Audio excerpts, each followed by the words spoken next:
Sir, जहाँ तक topic है पॉलिटिकल अंडर या सबसे पॉलिटिकल अंडरस्टैंडिंग जर्नलिज्म, तो मैं सर नहीं बता रहा हूँ, क्योंकि जब भी हम अपने एक जर्नलिस्ट के तौर पे अपने कैरियर को स्टार्ट करते हैं, तो हमारे लिए हमारे समाज की सबसे बड़ी चैलेंज और सबसे बड़ा जो एक होता है सुप्रीमो पावर, वो दिखता है सत्ता का पावर, जिसे सत्ता के पावर के माध्यम से ही अनेक तरह की हमारे आसपास समस्या होती है, हम उसी के आगे बढ़ के हम लड़ना चाहते हैं। एक फाइटिंग हमारे माइंड में आता है और उस फाइटिंग को हम अभी कलम के में लड़ना चाहते हैं, जिससे हम जर्नलिज्म चुन रहे हैं। बतौर आज सर डॉक्टर अमरेंद्र कुमार से उनके अनुभव के और जानेंगे कि एक पॉलिटिकल जर्नलिस्ट कितना समझ होना चाहिए, हमारे समाज के कितने उस तरह से जुड़ाव होना चाहिए कि हम उस समाज को ज्यादा से ज्यादा और उस मार से बचाकर उन हित काम और कल्याण वाले काम को कर सकें। और अब भैया परिचय देंगे।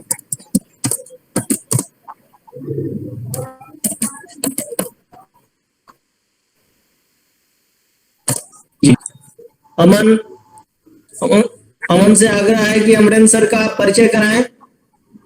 अमन आकाश।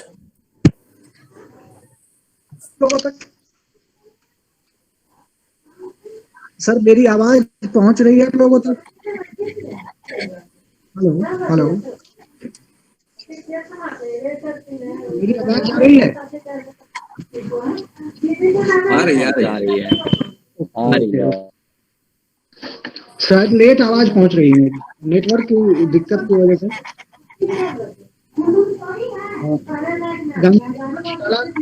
अध्याय में आप सभी श्रोता मित्र जो हैं, आप सभी लोगों का बहुत बहुत स्वागत है। आज हमारे बीच हम लोगों के बीच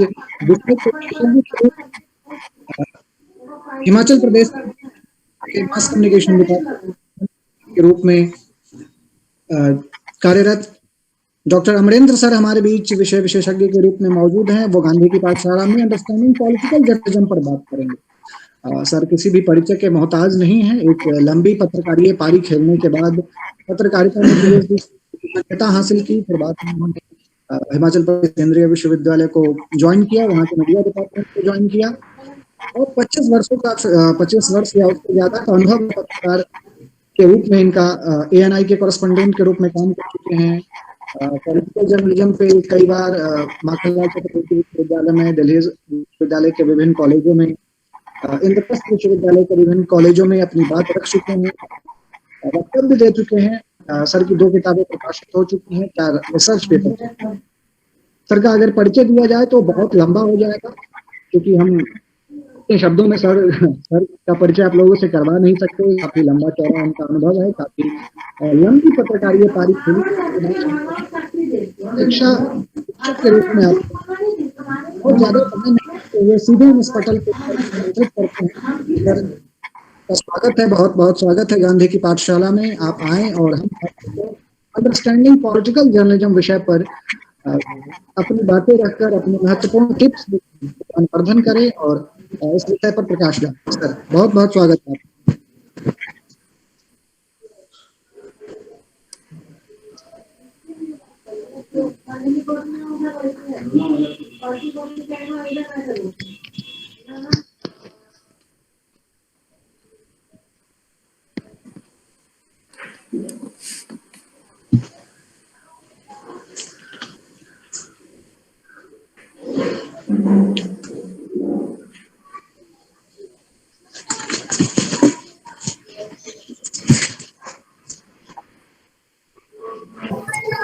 जी अमरेंद्र सर, आप अपनी बात शुरू करें।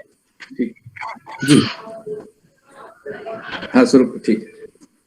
सबसे पहले तो सुभाष गौतम सर को, अमन आकाश जी, ऋषभ अवस्थी, आतिश आलोक जी, सबको मैं आभार व्यक्त करता हूं कि आपने मुझे मौका दिया। और जहां तक विषय की बात है, अंडरस्टैंडिंग पॉलिटिकल जर्नलिज्म, और गांधी जी की पाठशाला में इस विषय पर बोलने का मौका मिल रहा है, तो एक खुशी की बात है। लेकिन आज जो हम लोग बात करेंगे राजनीतिक पत्रकारिता, राजनीतिक पत्रकारिता का क्या अर्थ है, क्या स्वरूप है, किस दिशा में, अगर गांधी जी का समय ले 1915 से लेके उस आज 2020 है, तो यहाँ तक पहुंचते पहुंचते राजनीतिक विचारधारा का क्या जर्नी रहा है, क्या ट्रेजेक्टरी रहा है, अगर इसको देखें तो ये एक अलग विषय है। साथ में जो अभी कोई भी चीज हम लोग संदर्भ में देखते हैं, तो अगर पिछले सप्ताह और आज के राजनीतिक घटनाक्रम को देखें तो सबसे अधिक जो सामने जो भी बता रहे थे आतिश जी कि सत्ता से लड़ना या सत्ता से किस प्रकार सत्ता चेंज लाती है समाज में, या सत्ता किस तरह से भूमिका निभाती है कोई भी काम के लिए, तो उसी संदर्भ में हमें राजनीतिक पत्रकारिता को भी देखना है। तो राजनीतिक पत्रकारिता हमें सत्ता से लड़ना नहीं है, हमें सत्ता के चैलेंज भी नहीं करना है, सत्ता को इग्नोर भी नहीं करना है। तो आखिर करना क्या है? क्योंकि देखिए कोई भी चीज जब हम लोग बात करते हैं एक सिस्टम के तहत, अगर पत्रकारिता को हम लोग देखें तो लोकतंत्र के अंतर्गत इसको हमें देखना है। प्रजातंत्र में राजनीतिक पत्रकारिता या पत्रकारिता किस तरह काम करती है।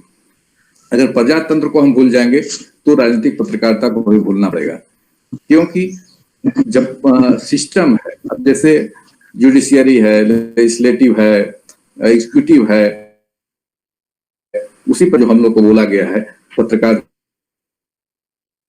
को, तो चौथा स्तंभ है। नहीं तो पहला स्तंभ, दूसरा स्तंभ, तीसरा स्तंभ को अगर इग्नोर कर देंगे, उसे चैलेंज करके आप काम करेंगे, तो आप चौथा स्तंभ का भी कल्पना नहीं कर सकते हैं। आवाज आ रही है मेरी?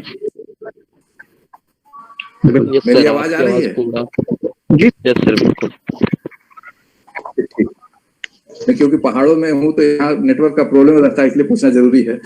ठीक है, तो हमारा कहने का मतलब है कि राजनीतिक पत्रकारिता है क्या, राजनीतिक पत्रकार की सीमा क्या है, वो किस क्षेत्र में काम करता है, उसका डोमेन क्या है, इन बातों पर आज हम लोग चर्चा करेंगे।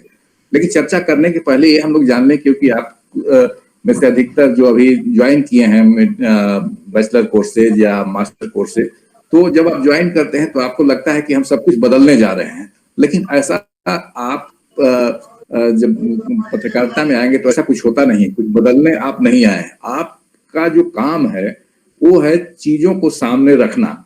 अगर इसको ध्यान में आप रखेंगे कि जो हमसे जनता एक्सपेक्ट करती है, जो लोग पढ़ने वाले हैं, न्यूज़पेपर पढ़ने वाले या रेडियो टेलीविजन सुनने वाले, जो हमको एक्सपेक्ट करते हैं, अगर उसकी उम्मीदों पर हम खरे उतर रहे हैं तो हमारी पत्रकारिता सार्थक है। लेकिन क्या होता है, राजनीतिक पत्रकारिता से क्या हम मतलब करते हैं? राजनीति से जुड़ी हुई पत्रकारिता। तो राजनीति से जुड़ी हुई पत्रकारिता का मतलब है कि आप पत्रकार के तौर पे राजनेताओं के पास जाएं, उनसे मिलें, उनसे बातें करें और उसके आधार पर रिपोर्ट लिख दें। तो ये नहीं है केवल मिलना, उनसे मिलना, ये नहीं, उनसे मिलकर जो रिपोर्ट आया और उसको लिख दें, ये पत्रकारिता नहीं है। पत्रकारिता है क्या? जो पत्रकारिता है उसी प्रिंसिपल को अगर हम राजनीतिक क्षेत्र में अगर लगा कर देखेंगे, उसको मापदंड को लगाएंगे, तो आपको पता चलेगा कि राजनीतिक पत्रकारिता है क्या। जैसे आपने कोर्स कर लिया, बैचलर का कोर्स किया, मास्टर का कोर्स किया, डिग्री कर लिया, तो by virtue of acquiring a degree you are not a journalist. तो who is the journalist? Journalist जो जिसके पास नॉलेज भी है, जिसके पास एटीट्यूड भी है, जिसके पास स्किल भी है। अब जा रहे हैं, आपके पास नॉलेज है, राजनीति के क्षेत्रों के नॉलेज है, लेकिन आप पॉलिटिशियन से बात करने जा रहे हैं और उनसे झगड़ कर चले आ रहे हैं, तो ये एटीट्यूडनल प्रॉब्लम हो गया। और उससे जो सूचना मिलनी चाहिए थी, उसे लिखने की भी कला आप में नहीं है, तो वो भी आप पत्रकार नहीं है। केवल डिग्री आने से आप पत्रकार नहीं बन जाएंगे। तो हमारे पास राजनीति का नॉलेज भी होना चाहिए, एटीट्यूड भी सही होना चाहिए, और उसको कैसे प्रस्तुत करें ये भी कला आनी चाहिए। मतलब 3 चीज राजनीतिक पत्रकारिता में जरूरी है, या कोई भी पत्रकार के लिए जरूरी है।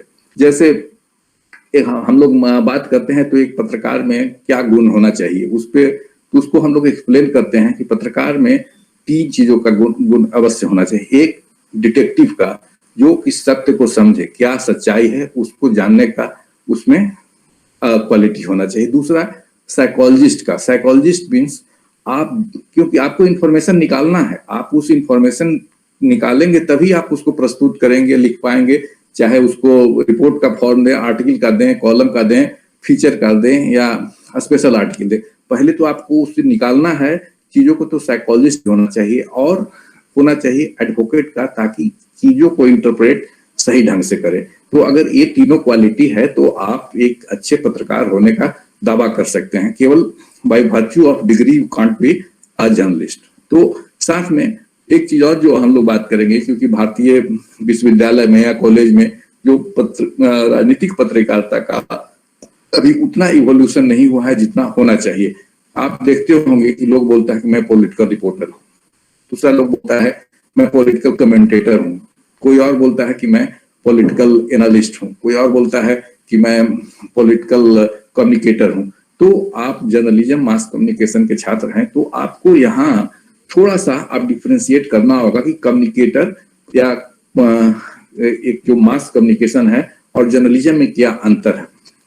जैसे एक पीस ऑफ इंफॉर्मेशन आपको मिला, पीस ऑफ इंफॉर्मेशन को आप जस्ट पास ऑन कर दे रहे हैं, तो वो कम्युनिकेशन हुआ। लेकिन वो पीस ऑफ इंफॉर्मेशन जो आपको कहीं से मिला है वो सच है, उसका जांचना परखना और उसके बाद उसको लिखना, ये आप एक जर्नलिज्म का काम है। तो उसी प्रकार राजनीतिक पत्रकारिता में अभी देखते हुए पॉलिटिकल जर्नलिस्ट अभी तक अपने आप को लोग नहीं बोलता है, क्या बोलता है? Political reporter. क्योंकि पॉलिटिक्स को मैं रिपोर्ट करता हूँ, उस पर लिखता हूँ, इसलिए पॉलिटिकल रिपोर्टर। आर्टिकल जो लिखते हैं वो क्या बोलते हैं? मैं पॉलिटिकल एनालिस्ट हूँ।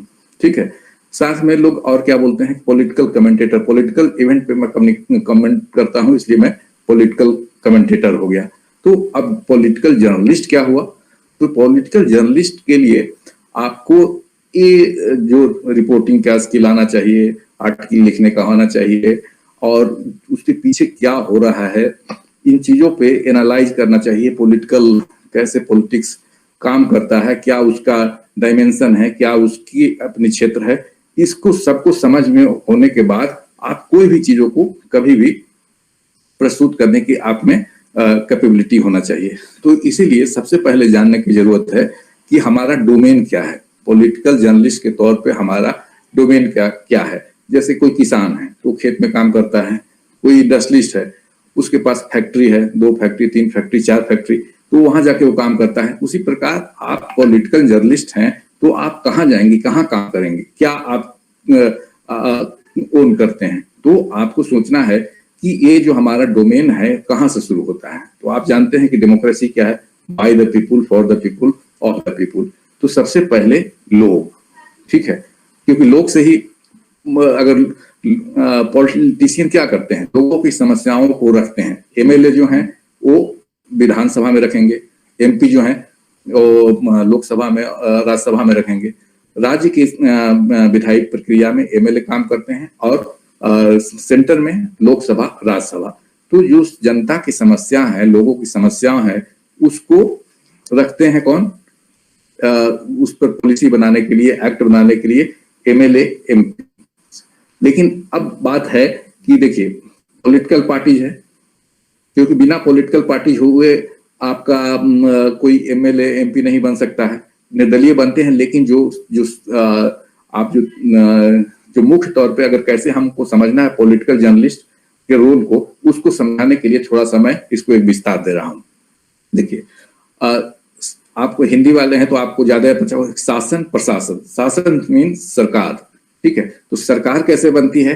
पॉलिटिकल पार्टीज चुनाव लड़ती है, उसके थ्रू एमएलए स्टेट के लिए, स्टेट सरकार, राज्य सरकार बनने के लिए, और जब केंद्र सरकार बनता है तो उसमें एमपी चुने जाते हैं। तो पॉलिटिकल पार्टी अपने कैंडिडेट को खड़ा करते हैं और वो चुनकर आते हैं, और जो मेजोरिटी आती है तो सरकार बनती है। तो वो शासन का भाग हो गया।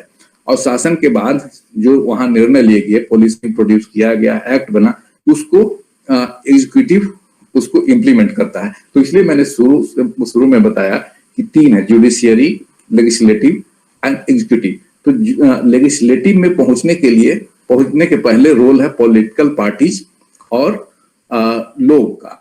तो पॉलिटिकल पार्टीज, लोग और इस दोनों के बीच में जो इंस्टीट्यूशंस काम करते हैं, जैसे society based organisation, religion based organisation, caste based organisation, ये सब। तो आपको एज ए पॉलिटिकल जर्नलिस्ट आपको लोगों को जो पॉलिटिकल एक्टिविटी में लोग जुड़ा हुआ है उसके बारे में जानना है।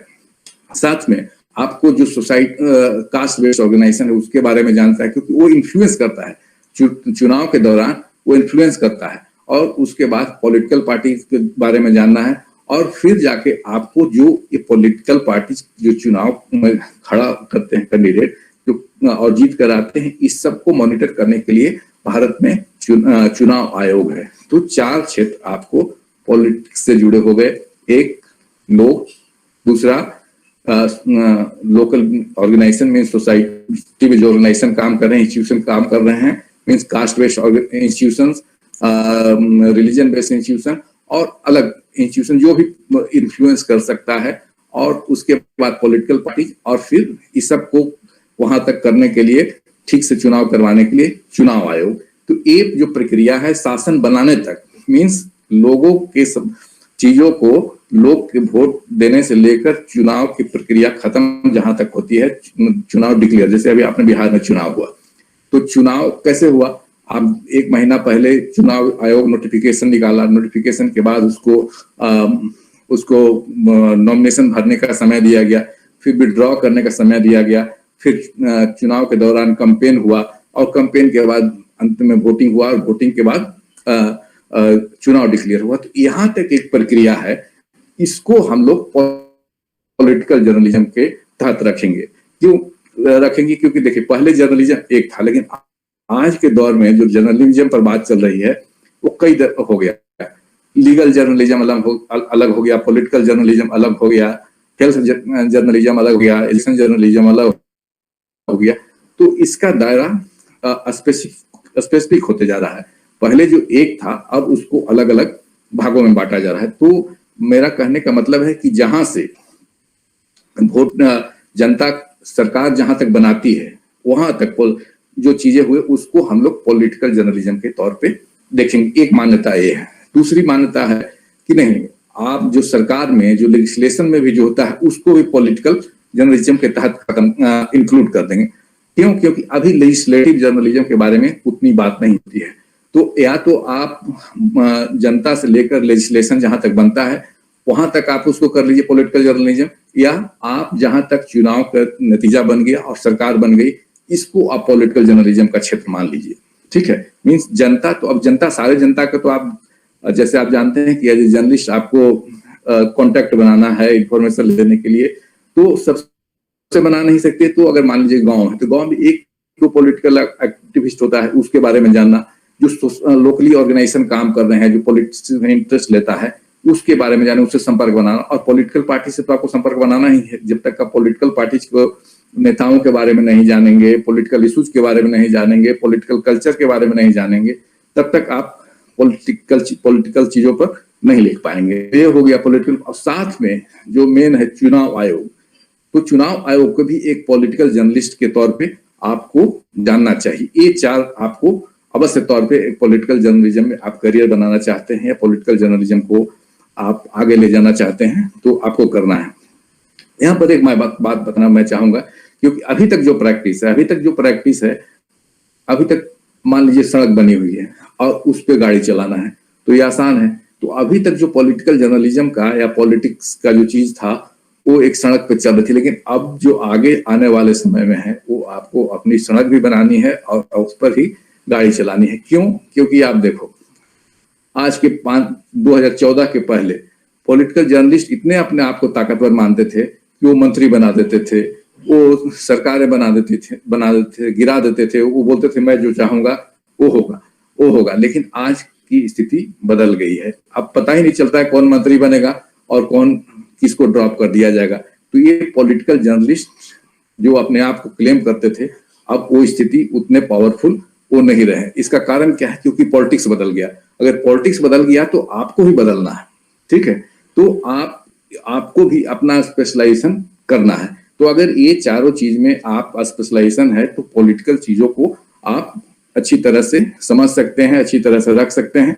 तो ये पॉलिटिकल जर्नलिज्म का मैं एक जो डोमेन आपका है वो मैं निर्धारित कर दिया। अब बात आती है कि अगर अगर पॉलिटिकल जर्नलिज्म को हम अम्ब्रेला टर्म मानते हैं तो लेजिस्लेटिव जर्नलिज्म में ही उसी में कवर कर लेंगे। मीन्स जो संसद में या राज्य की विधानसभा में जो चीज भी बिल इंट्रोड्यूस होता है, बिल इंट्रोड्यूस होने के बाद जो उसको पास कराने की प्रक्रिया है, या उसमें जो कमिटी जो बिल जिस पर डिस्कशन होता है, अगर उसमें सहमति नहीं बनी तो कमेटी को भेज दिया जाता है। तो ये पूरा पार्ट है आपको लेजिस्लेटिव जर्नलिज्म का। या आप सुनते होंगे कि वो पार्लियामेंट रिपोर्टर है या लेजिस्लेटिव रिपोर्टर है, लेकिन अभी तक आप लेजिस्लेटिव जर्नलिस्ट नहीं सुने हैं या पार्लियामेंट जर्नलिस्ट नहीं, वो पार्लियामेंट्री रिपोर्टर, क्योंकि वहां से जब संसद चलती है या विधानसभा का जो काज होता है, जो 3 सेशन, जो आप 2 सेशन मिनिमम होना है, 3 सेशन भी पहले होता था, लेकिन कोरोना के समय में उसमें भी प्रक्रिया बदल गई। तो ये जो सेशन के दौरान जो रिपोर्टर वहां जाते हैं और रिपोर्ट करते हैं, तो वो लेजिस्लेटिव जर्नलिज्म को हम लोग देख सकते हैं, या उसको भी आप चाहें तो पॉलिटिकल जर्नलिज्म को अम्ब्रेला टर्म करते हुए मान ले। अब आती बात है एग्जीक्यूटिव को, लीगल को अलग करिए, जुडिशियरी, लेजिस्लेटिव, एग्जीक्यूटिव। लीगल का अलग है, legal journalism, crime, legal and crime journalism. अब एग्जीक्यूटिव की बात करते हैं। एग्जीक्यूटिव वाले पहले जो होती थी बात, केवल डेवलपमेंट जर्नलिज्म के आपने सुना होगा, शुरू के दौर में जर्नलिज्म के साथ साथ केवल डेवलपमेंट जर्नलिज्म होता था, लेकिन अब डेवलपमेंट जर्नलिज्म से हम लोग आगे बढ़ गए हैं और साथ साथ उसमें बात हो रही है health communication, education journalism, defence journalism या सोशल जर्नलिज्म। तो ये सब एग्जीक्यूटिव के पार्ट हो गया, क्योंकि ब्यूरोक्रेसी किस तरह से इम्प्लीमेंट करती है जो डिसीजन लिया गया लोकसभा में या विधानसभा में। तो एग्जीक्यूटिव में कई भाग हो गए, मीन्स उसको डेवलपमेंट जर्नलिज्म के तहत रख लें। तो पॉलिटिकल जर्नलिज्म का जो दायरा हुआ आपका, चाहे गांव के लेवल पे हो, चाहे लोकल लेवल पे, पॉलिटिकल एक्टिविटीज से लेकर संसद तक, ठीक है। तो एक हुआ लोगों जो पॉलिटिकली एक्टिव लोग हैं उसके, वो आपके फैक्ट्री हो गया, मान लीजिए, अगर उस तरह से देखते हैं, क्योंकि आपको जब क्लैरिटी है अगर कि हमारे पास 4 फैक्ट्री है इंडस्ट्री, तो चारों फैक्ट्री पर आप बराबर ध्यान देंगे और उसको ग्रोथ में, उसको डेवलपमेंट में भाग लेंगे। तो अगर आप डिस्ट्रिक्ट लेवल के पॉलिटिकल जर्नलिस्ट हैं तो वहां की चीजों पर रखें, अगर स्टेट लेवल के हैं या नेशनल लेवल के, ये आपको डिसाइड करना है, क्योंकि सब लोग सब चीज नहीं जान सकता है, तो किस लेवल पे आपको काम करना है, ठीक है। तो अगर लोकल लेवल पे जो पॉलिटिकल एक्टिविटीज में जो लोगों का इंटरेस्ट है, उसके बारे में जानिए, वहाँ जो ऑर्गेनाइजेशन है उसके बारे में जानिए, साथ में पॉलिटिकल पार्टी वहाँ किस तरह से काम कर रही है, और चुनाव आयोग, ये चारों आपको पॉलिटिकल पार्टीज का या पॉलिटिकल जर्नलिज्म का दायरा हुआ। चाहे तो आप इसको एक्सटेंड कर सकते हैं लेजिस्लेटिव जर्नलिज्म, जो अलग जिसकी बात कर रहे हैं उसको आप ऐड भी कर सकते हैं, अगर पॉलिटिकल जर्नलिज्म को आप अम्ब्रेला टर्म मानते हैं, ठीक है। और एग्जीक्यूटिव का जो पार्ट हो गया वो आप हो गया डेवलपमेंट जर्नलिज्म, या आजकल हेल्थ और कम्युनिकेशन ये आ रहा है, ठीक है। तो ये आपका दायरा हुआ as a political journalist. As a political teacher मेरा क्या दायरा हुआ, मेरा भी तो दायरा हो सकता है। तो देखिए, आप ये 50 स्टूडेंट का क्लास है, इस क्लास में हम जब आप पॉलिटिकल जर्नलिस्ट के तौर पे आएंगे, ठीक है, या कोई सोशोलॉजिस्ट आता है, कोई पॉलिटिकल साइंस का व्यक्ति आता है, तो वो कैसे देखता है, सोशोलॉजी वाले आएगा, वो देखिएगा कि इस क्लास में कौन कौन रीजन से लोग हैं, कौन कितने पुरुष हैं, कितने महिला हैं, क्या जो सोशियोलॉजिकल इश्यूज है उसके अनुसार। पॉलिटिकल साइंस वाला क्या देखेगा, किस किस पार्टी से जुड़े हुए हैं, कोई एबीवीपी से है, कोई एनएसयूआई से है, कोई दूसरे डिपार्टमेंट से है, ठीक है। तो उसका नजरिया वो होगा। लेकिन पॉलिटिकल जर्नलिज्म के जो स्टूडेंट आएगा वो देखेगा कि यहाँ क्या किस पॉलिटिकल पार्टी एबीवीपी डोमिनेट कर रहा है या एनएसयूआई डोमिनेट कर रहा है, कौन डोमिनेट कर रहे हैं। तो वो हमेशा क्या खोजने की कोशिश करेगा, वो उससे न्यूज निकाले। तो इसी प्रकार आप जाकर देखिए, अभी आप लोग बात करते हैं तो क्या बात करते हैं, कैसे हो, क्या समाचार है, ठीक ठाक चल रहा है। लेकिन जब जर्नलिस्ट आपस में मिलते हैं या आपसे मिलेंगे तो क्या पूछते हैं कि क्या खबर है। तो ये एटीट्यूड बदलने की बात है।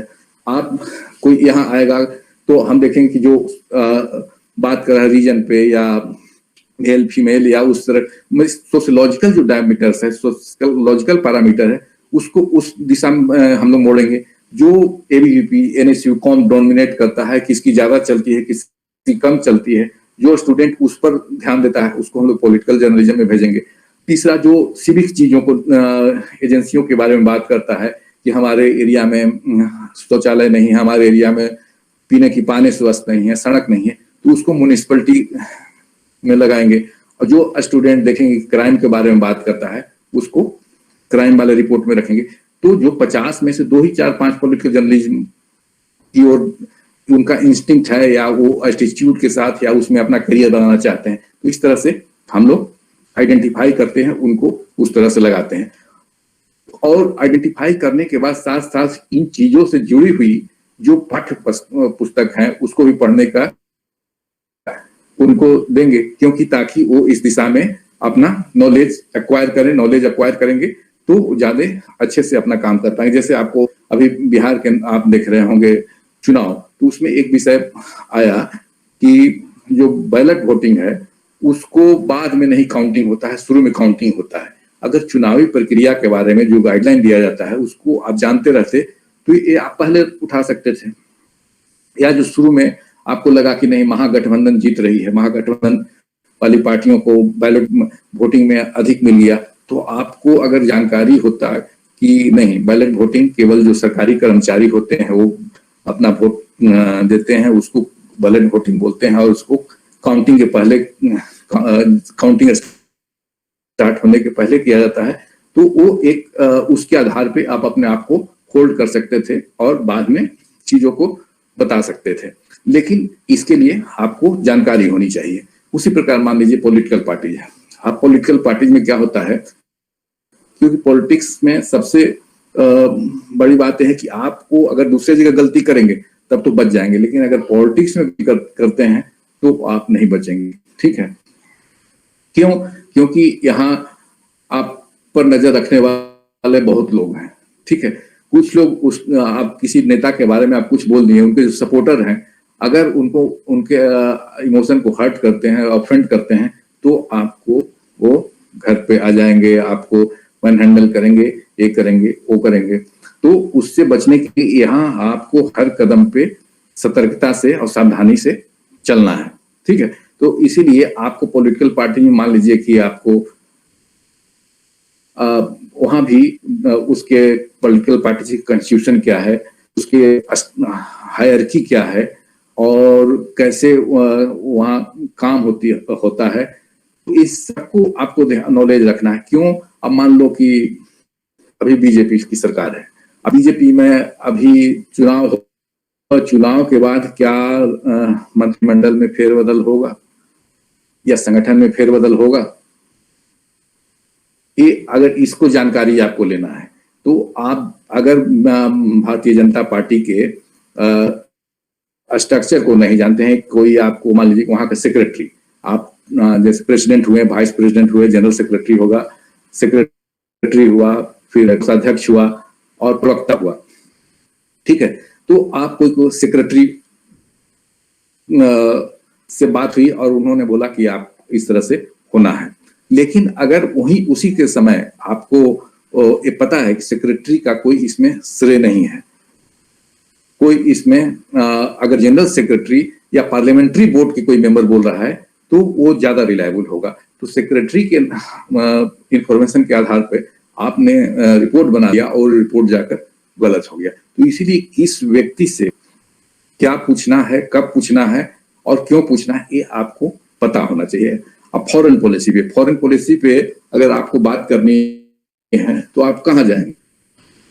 फॉरेन मिनिस्टर के पास या पूर्व जो फॉरेन सेक्रेटरी हैं, आप चाय वाला से तो जाके फॉरेन सेक्रेटरी नहीं पूछेंगे।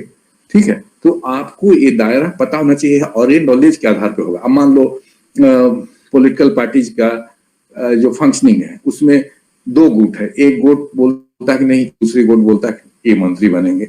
आप कंफ्यूजन में आ जाएंगे कि ये कैसे, अब इस पर हम क्या करें। तो इस पे आपको पता होना चाहिए कि किसको जो डिसीजन मेकिंग में है उसके क्लोज कौन है। क्योंकि वो वहां से जो इंफॉर्मेशन मिलेगा वो आपको सही मिलेगा, उसके आधार पे आप रिपोर्ट बना सकते हैं। और मिनिस्टर बनाने का किसका प्रेरोगेटिव है? तो प्राइम मिनिस्टर का। तो प्राइम मिनिस्टर ऑफिस से अगर कोई इन्फॉर्मेशन आपको मिल रहा है और उसके आधार पे आप कुछ बनाते हैं तो आपका रिपोर्ट ज्यादा सही होगा।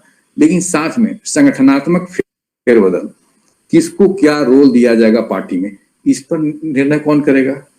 जनरल सेक्रेटरी तो बहुत लोग हैं, लेकिन संगठन ऑर्गेनाइजेशनल सेक्रेटरी भी एक होते हैं। तो ऑर्गेनाइजेशनल सेक्रेटरी के ऑफिस से ऑर्गेनाइजेशन जनरल सेक्रेटरी, जैसे बिहार बीजेपी में ये संतोष जी अभी हैं, तो उसके बारे में अगर उनके ऑफिस से कोई आपको मिलता है तो आप उसके आधार पर रिपोर्ट बनाते हैं या कुछ लिखते हैं तो आपको सही होगा। एक आपको उदाहरण देता हूँ इसी ऑर्गेनाइजेशन सेक्रेटरी के बारे में। आप साल भर पहली बात है, BL संतोष जी के पहले रामलाल जी थे ऑर्गेनाइजेशन सेक्रेटरी, उनको हटाकर BL संतोष जी को लाया गया। तो आपको नॉलेज, क्यों नॉलेज इंपॉर्टेंट है, इसको रेखांकित करने के लिए मैं इस रहा हूँ। तो रामलाल जी, जनरली बीजेपी में क्या होता है कि RSS की ओर से जनरल सेक्रेटरी ऑर्गेनाइजेशन बनाया जाता है। तो अब RSS जिसको चाहेगा उसको बनाएगा, जिसको चाहेगा उसको हटाएगा। तो हेडलाइन था कि Ramlal removed, Ramlal dropped from team Shah या टीम नड्डा। लेकिन न उससे उन्हें हटाया गया न उन्हें ड्रॉप किया गया, उनकी जगह दूसरे को लाया गया।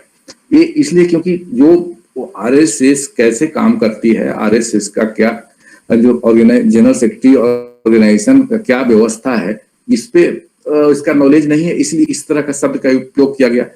उसमें क्या था, रामलाल रिप्लेस्ड विद दिस, ये प्रैक्टिस है।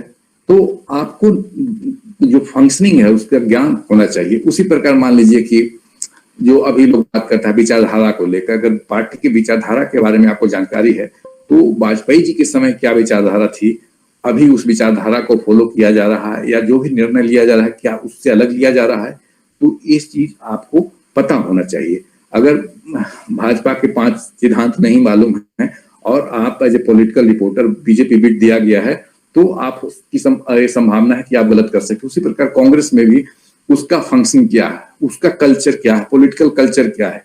अब पॉलिटिकल कल्चर का मतलब किसी में डेमोक्रेटिक कल्चर है, किसी में डायनेस्टिक कल्चर है, किसी में कुछ है। तो ये आप पॉलिटिकल कल्चर के बारे में आपको होना चाहिए, पॉलिटिकल इश्यूज के बारे में जानकारी होना चाहिए, पॉलिटिकल हायरार्की या पार्टी हायरार्की के बारे में आपको पता होना चाहिए। मींस पार्टी से जुड़ी हुई जितनी भी चीजें हैं उसको आपको आना चाहिए, ठीक है। और उसी तरह आपको चुनाव आयोग से भी जुड़ा हुआ होना चाहिए। तो ये पॉलिटिकल जर्नलिज्म के जानने वालों के लिए कम से कम चुनाव आयोग, political party, local caste based organise institution, जिसको आप याद रखने का तरीका CBI याद कर लिए, caste based institution, RBI religion based institutions या ऑर्गेनाइजेशन, इस तरह से आप याद रख सकते हैं। साथ में जो पॉलिटिकली एक्टिव लोग हर जगह पे हैं उनसे भी आपको संपर्क बना के रखना चाहिए। ये हो गया आपको पॉलिटिकल जर्नलिज्म का डोमेन। अब आई लेजिस्लेटिव जर्नलिज्म, क्योंकि कुछ लोग उसको साथ मानते हैं। लेजिस्लेटिव जर्नलिज्म के बारे में भी थोड़ी सी आपको पता होना चाहिए। अब लेजिस्लेशन में आपको पता है कि पार्लियामेंट में क्या होता है, वहां हल्ला हंगामा होता है, वहां खाना सस्ता मिलता है। जनरली किसी से पूछिए तो ये 2 चीज, इसके अलावा भी तो होता है वहां। तो जो मीडिया में रिपोर्टिंग हुई है यही 2 चीज, इसलिए लोगों को, आम लोगों के मन में भाव बैठा हुआ है कि वहां तो केवल हल्ला हंगामा होता है और खाना सस्ता मिलता है। तो इससे आगे आने के लिए आपको उस वहां क्या क्या होता है इसके बारे में जानना होगा, और जानेंगे तो आप रिपोर्ट भी करेंगे। जैसे अभी पिछले दिनों, पिछले कोरोना के समय में, खास करके जब अभी सितंबर में जब पार्लियामेंट का सेशन हुआ तो इस दौरान काफी न्यूज आई। क्यों? क्योंकि लोग थोड़ा सा जागरूक हुए और देखे कि अब इतना, इसके पहले वाले सेशन हुआ था उसमें भी 85% और 90% समय का उपयोग हुआ, तो अब हल्ला हंगामा मिल नहीं रहा है, वहां खाने वाला चीज कुछ मिल नहीं रहा है। तो लोगों को लगा कि अब क्या करें, जो पॉलिटिकल रिपोर्टर पहले इसी से अपने को आपको संतोष कर देते, ये लिख देंगे तो काम खत्म हो गया। तो अब वो आगे आए और वहां से खबर निकालना उन लोगों ने शुरू किया। तो आप रिपोर्टिंग के भी और आर्टिकल और रिपोर्टाज जो भी है उसकी संख्या बढ़ गई। तो अब यहाँ बताना है कि उस वहाँ क्या होता है, बिल्स जो इंट्रोड्यूस होते हैं। बिल्स का मतलब क्या, ये आपको जाना। बिल्स का मतलब अगर इजी वे में आप समझिए तो आप कोई एक कंस्टिट्यूंसी में, हम लोग किसी न किसी कंस्टिट्यूंसी में रहते हैं, हमारा जरूरत है। मान लीजिए कि आप कोई सीतामढ़ी में है, कोई दिल्ली, साउथ दिल्ली में है, तो साउथ दिल्ली के छात्रों को भी अपना कुछ डिमांड है। मान लीजिए कि वहाँ जो भी, या हम यहाँ धर्मशाला में भी कॉलेज की जरूरत है, आपका हॉस्पिटल की जरूरत है, या दूसरे चीजों को जरूरत है, सड़कें ठीक होनी चाहिए। तो हर क्षेत्र की समस्या है, वो क्षेत्र की समस्या लोग कहाँ रखे।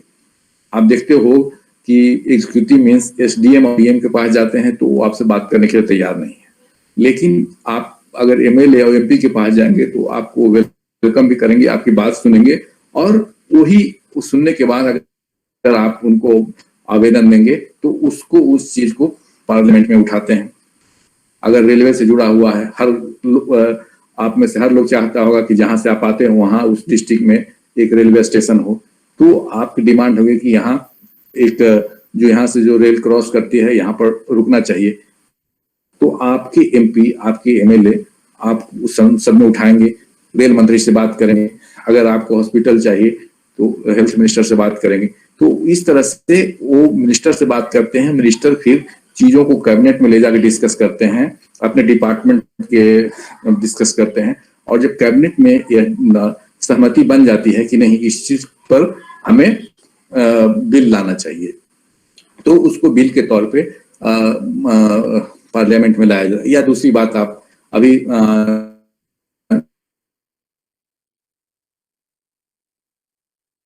जो सब आपको ध्यान रखना, वो याद हुआ क्योंकि हम सबको इम्पैक्ट किया। तो ये जो ट्रैफिक रूल आज के 20 साल पहले था, आज तो नहीं चलेगा, तो उससे जुड़ी हुई चीजों को में सुधार हो, इतना टैक्स लगे, इतना फाइन लगे। अगर मान लीजिए कि पहले 50 रुपया था, तो आज तो 50 रुपया आप रूल को वायलेट करते रहें और 50 रुपया देते रहें, आपको फर्क नहीं पड़ेगा। लेकिन उसी को अगर 50,000 कर दे या 5,000 कर दे तो आप खिंचकेंगे। तो रूल की जरूरत इसलिए है, बिल की एक्ट की जरूरत इसलिए है क्योंकि वो समयानुकूल हो, क्योंकि जो इसलिए जो मिनिस्टर फिर कैबिनेट में रखते हैं, जो समस्या हो, जिस डिपार्टमेंट की समस्या हो, कैबिनेट डिसाइड करती है कि हाँ इसको पार्लियामेंट में लाया जाए, और पार्लियामेंट में जो प्रॉब्लम, स्टेटमेंट ऑफ प्रॉब्लम जो है वो पार्लियामेंट में रखा जाता है।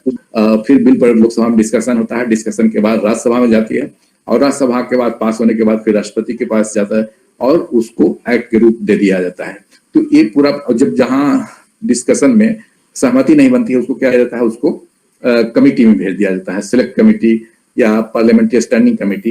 तो ये दो चीज जो मिथ्स था पार्लियामेंट के बारे में, एक क्योंकि यहाँ कोई काम नहीं होता, तो काम बहुत होता है, जो भी जरूरत की चीज है वो होता है। और दूसरा जो मिथ है कि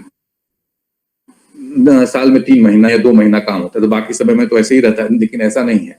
बाकी समय में जो कमिटी वहां है, 24 डिपार्टमेंट रिलेटेड कमिटी है, फिर अंडरस्टैंडिंग कमिटी है, फिर सिलेक्ट कमिटी है, तो वो कमिटियां साल भर काम करते रहती है। और उस कमिटी का कंपोजिशन है जिसको मिनी पार्लियामेंट कहते हैं। मिनी पार्लियामेंट इसलिए 20 मेंबर हैं, तो 4 मेंबर बीजेपी के हैं, 2 मेंबर कांग्रेस के हैं, मतलब पार्टी का जो वहाँ पार्लियामेंट में जो रिप्रेजेंटेशन का प्रोपोर्शन के अनुसार कमेटी में उनको संख्या दी जाती है। तो वो साल भर काम करते रहते हैं, जो भी इश्यूज है उसको डिस्कशन मीटिंग होती है, उसमें सारे पार्टी के लोग जाते हैं, उसके आधार पे वो डिपार्टमेंट को रिकमेंड करते हैं कि ऐसे ऐसे होना चाहिए। अब लेकिन डिपार्टमेंट बाध्य नहीं है कि हम उसको माने, फिर भी उससे इनरिच होता है। डेमोक्रेसी का क्या मतलब है, different opinion of different people.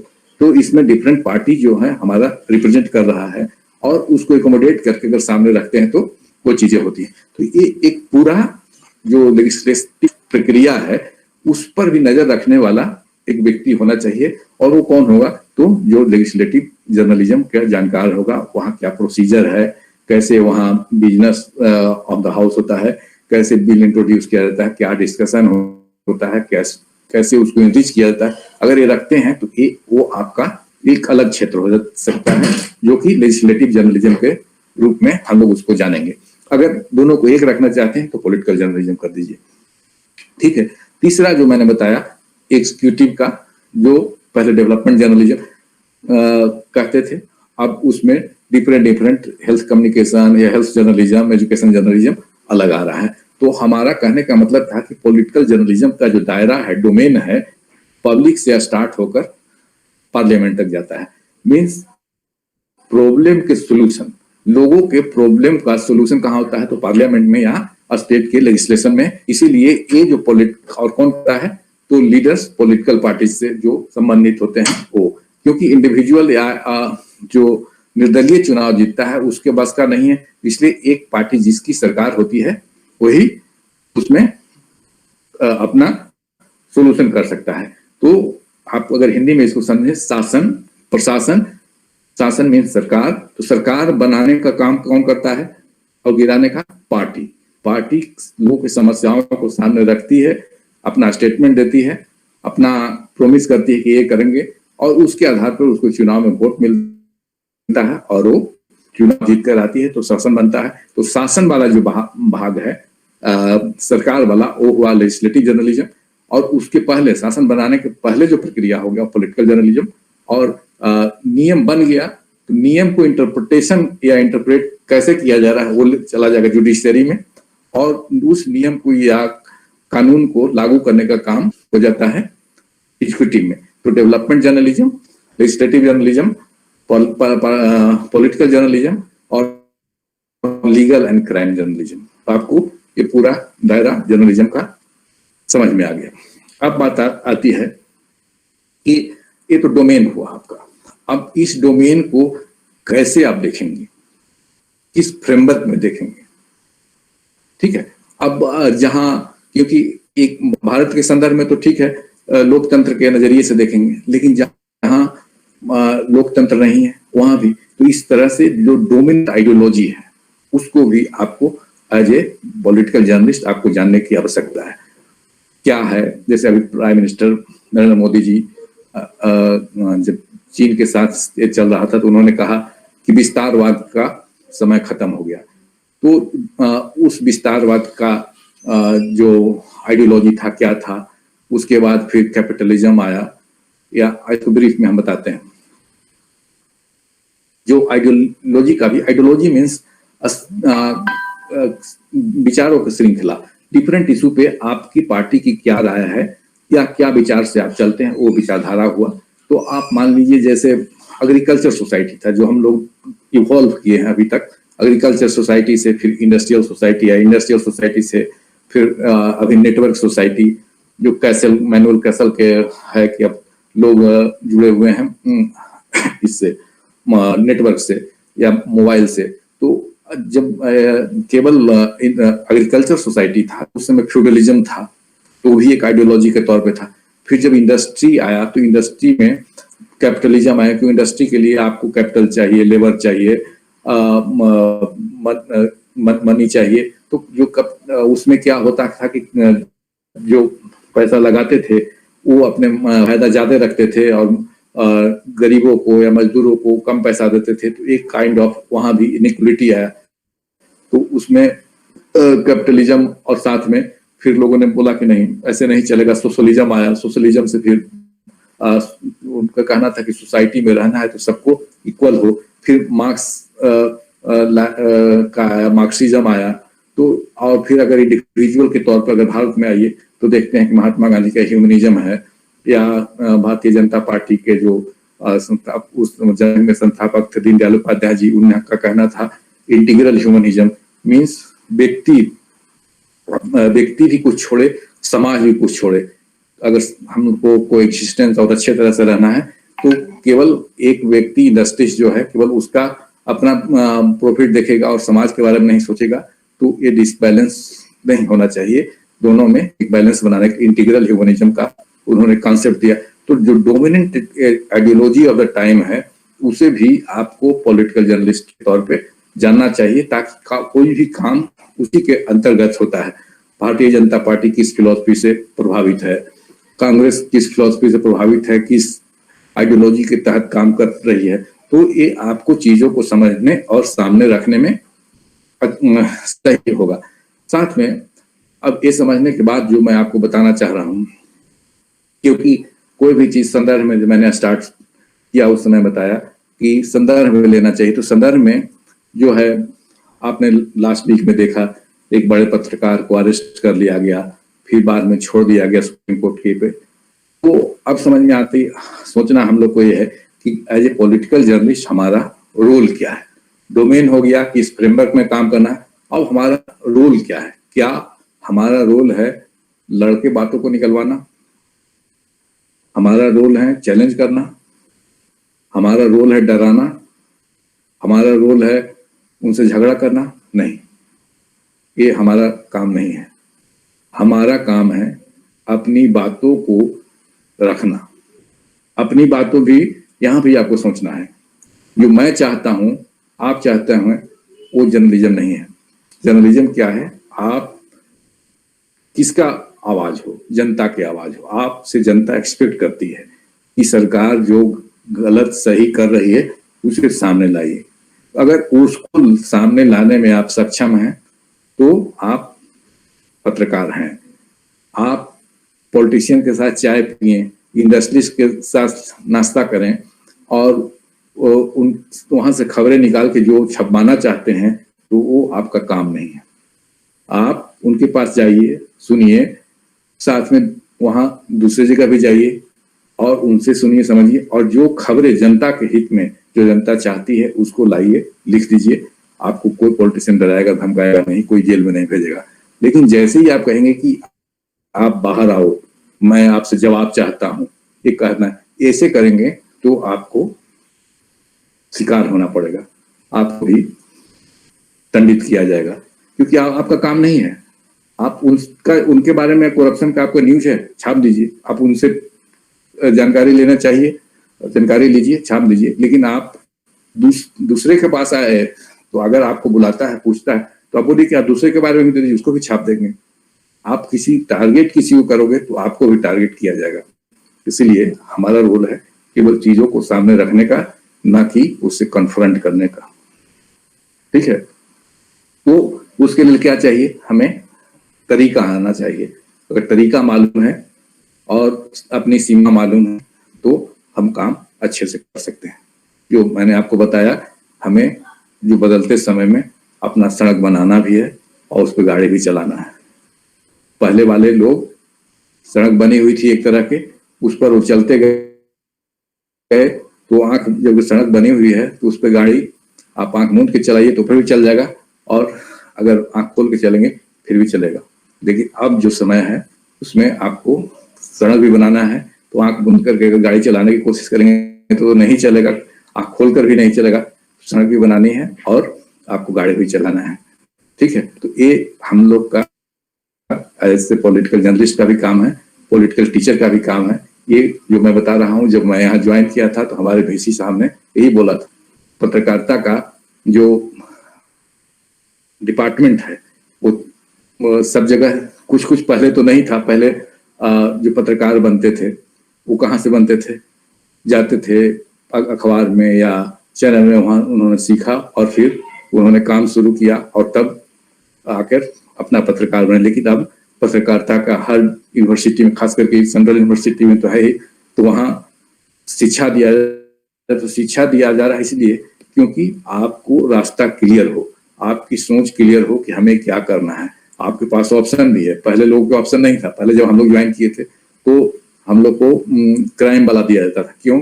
क्योंकि कोई भी इवेंट को डिस्क्राइब करना आसान है, व्यक्ति को डिस्क्राइब करना ज्यादा कठिन है। व्यक्ति कैसा है, किसी पर आप कमेंट कर देंगे और उसे उसका उल्टा हो तो मुश्किल है। तो पॉलिटिकल रिपोर्टिंग बाद में मिलती थी। ठीक है, और उसके बाद जो विचार, व्यक्ति, इवेंट, विचार और विचार को समझना मुश्किल है, कहाँ क्या किसका इम्प्लीकेशन है, तो ये बाद में आती। इन चीजों को समझकर आपको अपनी बातों को, अपने जर्नलिज्म को आगे बढ़ाना है। तो राजनीतिक पत्रकारिता का जो नया अभी शुरुआत हुआ है, आपको उसमें आगे रोल अदा करना है।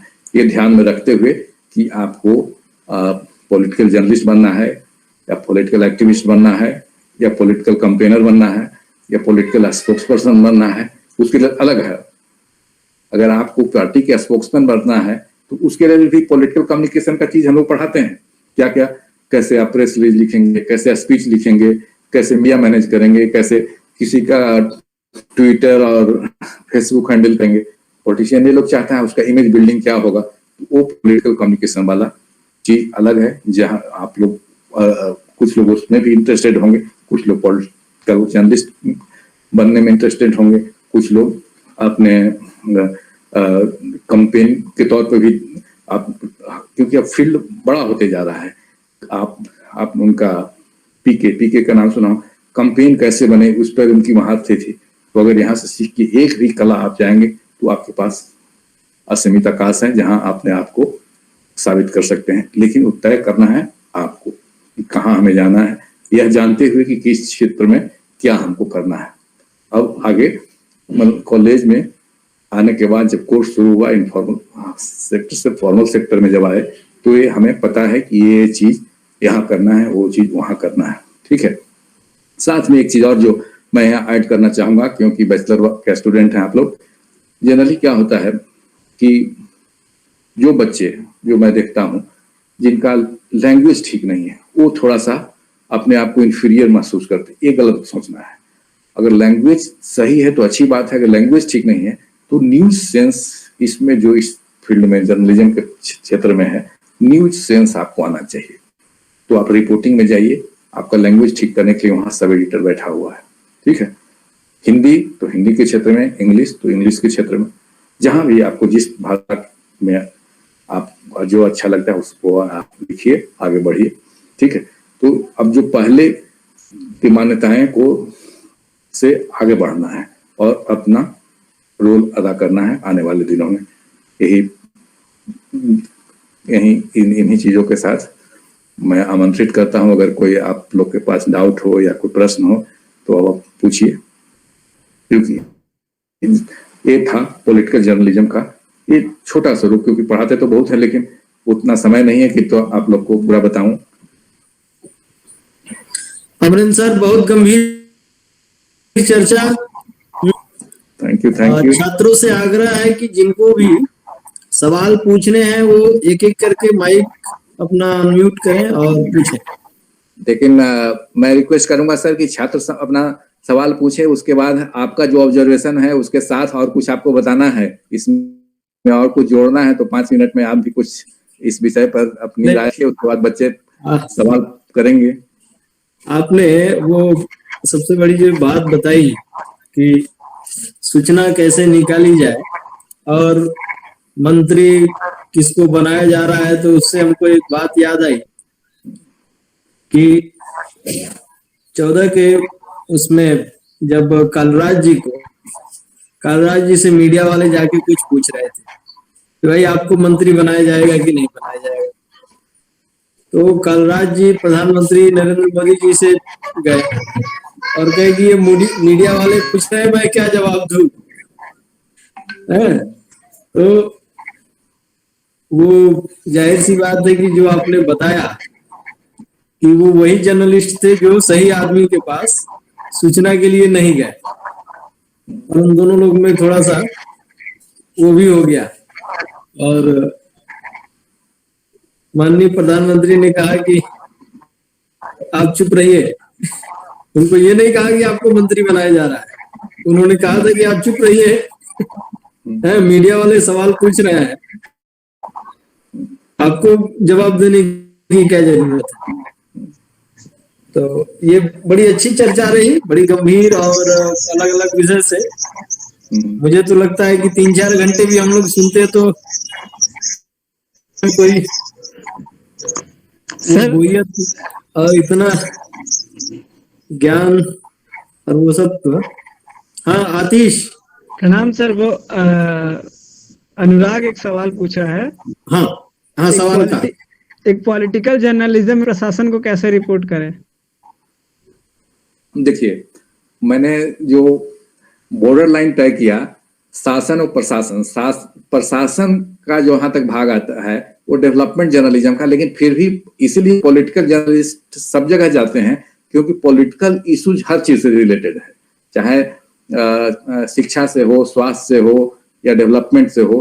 तो अगर प्रशासन के जहां तक रिपोर्ट करने की बात है तो या डेवलपमेंट से जुड़ा हुआ, क्योंकि प्रशासन अपने कुछ नहीं कर सकता, प्रशासन को जो ऊपर से बताया गया है वो काम करता है।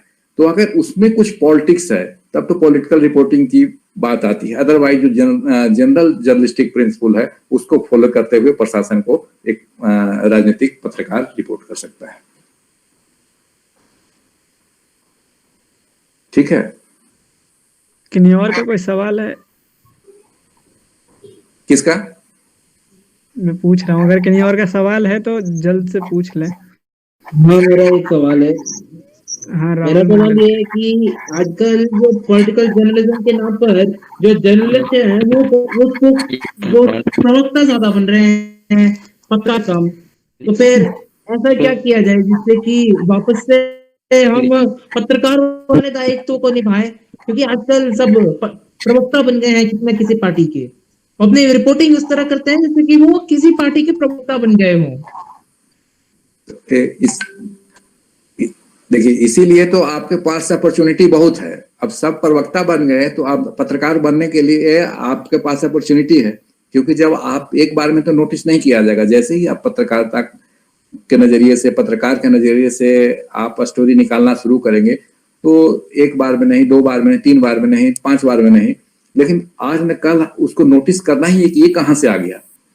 हो सकता है कि जब आप कहीं आप ज्वाइन करेंगे तो शुरू में आपको हतोत्साहित किया जाए, क्योंकि वो उसी नजरिए से काम करते हैं और आपसे वही करवाना चाहेंगे, लेकिन आपको एक पत्रकार के नजरिए से आपको काम करना है। क्योंकि जो पहले क्या होता था, जो कॉलेज से या कोर्स करके नहीं आते थे वो डर जाते थे कि सीनियर ने कह दिया वही पत्रकारिता है, दूसरे पत्रकारिता नहीं है। आपको यहाँ अपॉर्चुनिटी है कि आप क्या पत्रकारिता है ये समझने का मौका मिल रहा है, और जब कल वहां जाएंगे तो कल आपको दबाने की कोशिश करेगा तो हो सकता है आप नौकरी बचाने के लिए दब जाएं, लेकिन आपको पता है कि ये पत्रकारिता नहीं है, पत्रकारिता दूसरा है। तो जैसे ही आपको मौका मिलेगा आप अपने पत्रकारिता धर्म को पालन करेंगे और स्टोरी लिखेंगे।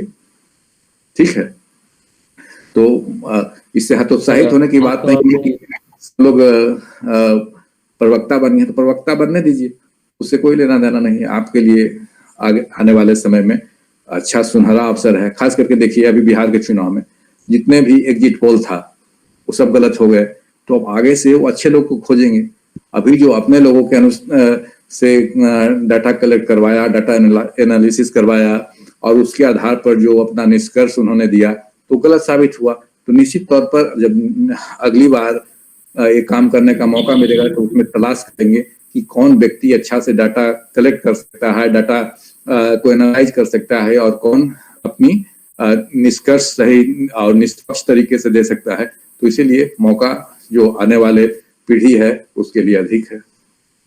ठीक है, और सर एक क्वेश्चन है कि जब हम, सर मैं अनुराग, जब हम पॉलिटिकल पर्सन का साक्षात्कार लेने जाते हैं और उनका रिपोर्ट करते हैं तो एक पॉलिटिकल रिपोर्टिंग में बैलेंस कैसे करें। और इसी के साथ साथ मेरा दूसरा क्वेश्चन ये है कि हम किसी को as a political journalist space किसको क्या दें, ये कैसे समझे हम? क्या समझे?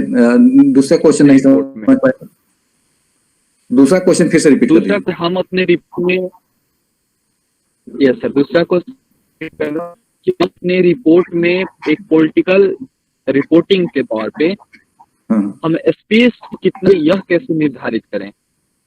जैसे कि 2 स्टेटमेंट है, एक मुख्यमंत्री का स्टेटमेंट है, एक विपक्ष का स्टेटमेंट है।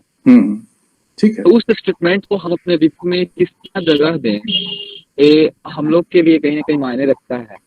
क्योंकि अगर हम ज्यादा स्पेस दे रहे हैं तो लोग उधर की ओर झुक गए, अगर हम विपक्ष की ओर ज्यादा स्पेस दे रहे हैं तो ये इधर की ओर, बाउंड्री के दोनों को बैलेंस करें।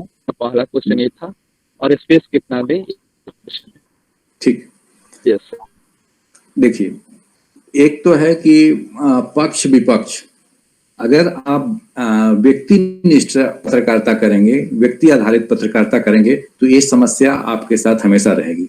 लेकिन जब वस्तुनिष्ठ मतलब इशू बेस्ड, जिस इशू पर आप रिपोर्ट करना चाहते हैं उस इशू पर दोनों का आर्गुमेंट क्या है, दोनों का व्यू क्या है, तो अगर उस पे आप काम करेंगे तो आप इसको आसानी से कर सकते हैं। व्यक्ति तो अपने चीजों को रखने के लिए वो बढ़ा चढ़ा बोलेगा, और आपने बताया कि इंटरव्यू के दौरान ये हमारे पास समस्या होती है कि 10 चीज आ गए, तो 10 चीज को हम कैसे समाहित करें और कैसे उसको क्योंकि स्पेस मेरे पास कम होता है। लेकिन 10 इशू को हम एक दिन में हमको देने के क्या मतलब है, कोई मतलब नहीं है।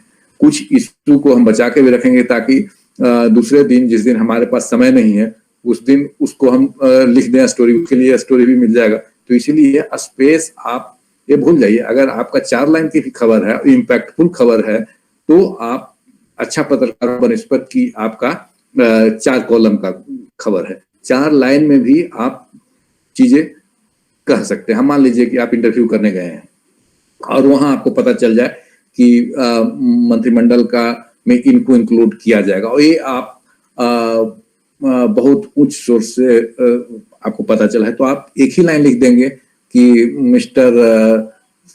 Mister Sharma is likely to be next cabinet minister. ठीक है, आप उससे वहां के क्षेत्रों के उस रीजन का इतना आपको मिला कि ये होगा। अब वो जिस रीजन से आते हैं, मान लीजिए बुंदेलखंड रीजन से आते हैं, नीचे उसको बढ़ाते हुए बता दें बुंदेलखंड रीजन इसके कारण बेनिफिट होगा, वहां से अभी तक कोई नहीं रहा था। इस तरह से आपको एक कॉलम का स्टोरी मिल गया। और अगर वो हो जाते हैं तो, और दूसरा कोई नहीं रिपोर्ट किया है, तो आपकी खबर को लोग ज्यादा, आपके जो साथी पत्रकार हैं वो बोलेंगे कि इसको कैसे पता चल गया। ठीक है, तो एक ही लाइन का थोड़ा सा इंफॉर्मेशन था, उसको आपने बढ़ा दिया। ठीक है, अब बाकी जो चीज थी, अब मान लीजिए कि अभी नवंबर का महीना है, आप मंत्री जी से, अनुराग ठाकुर जी से या निर्मला सीतारमण जी से आपकी बात हुई है, तो कोई चीज जो ऐसा है कि जिसका रिलेवेंस अभी नहीं है लेकिन बजट जब होगा उस समय होगा, तो आप वो सब इंफॉर्मेशन को अभी सप्रेस करके रखिए, अपने पास रखिए। ठीक है, और उसको तब यूज करिए। तो जो हमारे पास होता है कि हमारे पास इतना इंफॉर्मेशन आ गया उसी को आज ही उगलना है, ऐसा कोई जरूरी नहीं है। आप इशू बेस्ड क्या हमको करना है, ये आपको क्लैरिटी होना चाहिए। अब मंत्री के पास जाएंगे तो चाहेंगे कि हमारा ज्यादा कवरेज हो, हमारा ज्यादा पब्लिसिटी हो। ठीक है, तो उनसे आपको नहीं चलना है, आप उनसे मिलिए, चाय पीजिए, अपने चीजों को रखिए।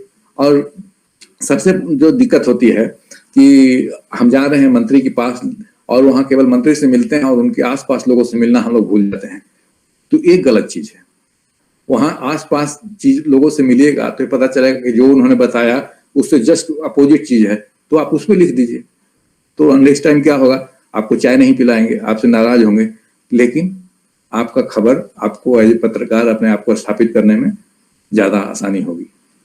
ठीक है, अब दूसरा इससे जो जुड़ा हुआ प्रश्न है वो है कि अगर हमसे नाराज होंगे तो आगे क्या करेंगे। तो आप मिलिए, फिर आपको जरूरत उनसे खबर निकालनी है तो फिर उनसे मिलिए, बोलिए कि आप दूसरे के बारे में बता दीजिए, मैं वो भी छापूंगा। अभी तो आपके बारे में छापा, कोई दिक्कत नहीं, आप उसके बारे में बताइए, वो भी छापूंगा। तब लगेगा कि नहीं, ये अपने पत्रकार धर्म से, पत्रकारिता को ज्यादा तवज्जो दे रहा है, ज्यादा महत्व समझ रहा है, व्यक्ति को कम। लेकिन जैसे ही आप उनसे कहेंगे कि सर मेरे बच्चों को केंद्रीय विद्यालय में एडमिशन करवा दीजिए, मेरे भाई को ट्रांसफर करवा दीजिए, ये करवा दीजिए, जब इस लाइन में आप फंसेंगे तो मुश्किलें आपके लिए खड़ी होगी। ठीक है सर, प्रेरणा किरण जी का सवाल है कि राष्ट्रीय सुरक्षा से जुड़ी घटनाएं भी पॉलिटिकल जर्नलिज्म के अंतर्गत आती है या नहीं? किससे जुड़ी हुई? राष्ट्रीय सुरक्षा से जुड़ी घटनाएं। देखिए, राष्ट्रीय सुरक्षा पॉलिटिकल खबर के तहत आएगी, क्योंकि राष्ट्रीय सुरक्षा से कोई भी निर्णय ऐसा नहीं लिया जाएगा जो पॉलिटिकल पार्टी के दृष्टिकोण से बाहर हो। अगर भारतीय जनता पार्टी कहती है कि नहीं, हमारा जो दृष्टिकोण है पाकिस्तान के साथ ये है, चाइना के साथ ये है, ठीक है, तो अब राष्ट्रीय नेशनल डिफेंस मिनिस्ट्री या होम मिनिस्ट्री कोई ऐसा निर्णय नहीं लेगा जो पार्टी के दृष्टिकोण से बाहर हो। अगर जैसे ही लेगा तो फिर उन पर प्रश्न उठेगा कि आपके पार्टी को दृष्टिकोण से बाहर हो। ठीक है, तो जो भी है, इसलिए मैं बता कि जो पॉलिटिकल इश्यूज का इतना बड़ा दायरा है कि हर चीज उसमें समाहित है, लेकिन लोग अपनी सुविधा के लिए उसको political journalism, legislative journalism, development journalism या हेल्थ जर्नलिज्म और इंटरनल सिक्योरिटी एक्सपर्ट इस तरह बांट दिए। लेकिन पॉलिटिक्स तो बहुत व्यापक है, इसमें सब कुछ आ जाता है। अगर राष्ट्रीय सुरक्षा नीति से कुछ गृह मंत्रालय में लिया जाता है, लेकिन वो पॉलिटिकल पार्टी के मैनिफेस्टो से उससे का संदर्भ नहीं है, तो पॉलिटिकल जर्नलिस्ट को तुरंत माथा में आएगा विचार में, उसका खड़े होंगे कि ये मैनिफेस्टो से अलग है, या जो भारतीय जनता पार्टी की इतने दिनों की नीति रही है उससे अलग है, तो उस पर वो लिखेगा। पॉलिटिकल जर्नलिस्ट के पास तो बहुत बड़ा दायरा है। अगर वो चाहे तो क्राइम रिपोर्टिंग को भी अपने अंदर कर सकता है, लेकिन सुविधा के अनुसार, क्योंकि आप एक्सपर्टीज का या स्पेसिफिक का जब समय आया तो उसके अनुसार आपको कहीं ना कहीं तो एक लाइन ड्रॉ करना होगा। ठीक है जी सर। आप जैसे इसको एक और तरह से एक्सप्लेन कर सकते हैं। अब मान लीजिए कि गैस्ट्रो का किसी का समस्या है, डॉक्टर जो मेडिसिन में है तो गैस्ट्रो स्पेशलिस्ट जो है तो वो तो स्पेशलाइजेशन हो गया, लेकिन मेडिसिन वाले तो उस पर करेंगे ट्रीटमेंट। तो वही स्थिति यहाँ भी है।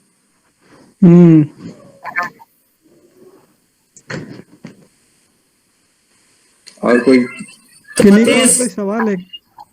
हाँ सर, और किसी का सवाल? वही पूछ रहे थे सर। और कोई है? सर मेरा एक सवाल है कि जैसे इधर मैं झारखंड का रहने वाला हूँ, तो झारखंड में मैं एक लोकल जर्नलिस्ट है उनसे बात कर रहा था, तो वो बता रहे थे कि यहाँ पे राजनीतिक पत्रकारिता करना जो है वो थोड़ा मुश्किल हो जाता है, क्योंकि यहाँ दबंग लोग चुनाव लड़ते हैं, और दबंगों के खिलाफ लिखिएगा तो आपको भी दबंग होना चाहिए, मतलब पड़ेगा, दबंग होना पड़ेगा, तभी आप यहाँ पे पत्रकारिता कर सकते हैं। ये कितना सही है, और मतलब ऐसे कैसे पत्रकारिता हो सकता है? देखिए ये सही नहीं है। ये दबंग आपको तब बनना पड़ेगा कि जब एक का पक्ष लिए। अगर सबके लिए लिख रहे हैं तो उसको मालूम है कि आज हमारे लिए लिखा है तो कल हमारे जो विरोधी है उसके लिए भी लिखेगा, तो वो क्या खबर करेगा आपको? वो दबाने के जगह वो उसके खिलाफ सबूत और उसके खिलाफ जो विषय है वो आपको खुद ला कर देगा, और वो आपका मददगार साबित हो जाएगा बनिस्पत आपके वो डराने धमकाने के। केवल आपको ये ध्यान रखना है कि आपको एक का पक्ष नहीं लेना है। अगर एक का पक्ष लेंगे तो आप ट्रबल में रहेंगे। अगर दोनों के लिए, सबके लिए आप समान तरह से खुले हैं तो आपको समस्या खड़ी नहीं होगी। हाँ, कहीं कहीं कोई गुस्से में आके कुछ कर सकता है, लेकिन वो लॉन्ग टर्म के लिए कोई समस्या नहीं होगा। जब आप उसको विश्वास हो जाए नहीं, एक व्यक्ति का नहीं, सबका है, समाज का है, हमारा भी उतना ही है जितना दूसरे का है, तो आपको समस्या खड़ी नहीं होगी। बहुत धन्यवाद सर। भाई ये तो ऐसे ही हो गया। आज जब मैं लखनऊ में पत्रकारिता करता था तो वहां लोग कहते थे कि भाई क्राइम रिपोर्टर तो उसी को बनाया जाए जो क्राइम में था पहले।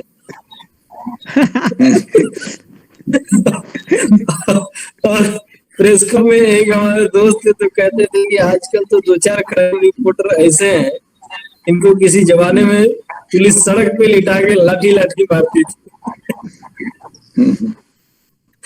तो अतीश धन्यवाद ज्ञापन का आप। हाँ जी, और ये बड़ी गंभीर चर्चा रही। हाँ सर,